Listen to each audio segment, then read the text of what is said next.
ঋণের তৃতীয় কিস্তির অর্থ পেতে কোনো বাধা নেই। জুনের মধ্যেই এ অর্থ পাওয়া যাবে বলে জানিয়েছেন অর্থমন্ত্রী আবুল হাসান মাহমুদ আলী। তিনি বলেন, কিভাবে দ্রুত পেতে পারি সে বিষয়ে চেষ্টা করা হচ্ছে, তবে সমস্যা সমাধানে সঠিক পথে আছে বলেই জানিয়েছেন আইএমএফ এর নির্বাহী পরিচালক।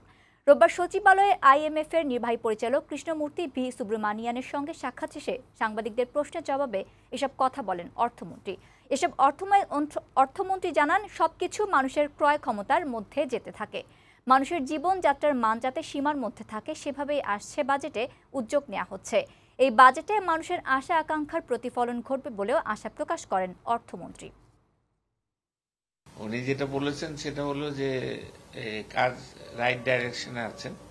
আপনাদের কাজ, বাংলাদেশ সরকারের আপনারা যেটা কাজ করছেন এই সমস্যার সমাধানে, এইটাতে আমাদের সমর্থন আছে। জুন মাসেই তো দিবে, বাধা কোথাও নাই।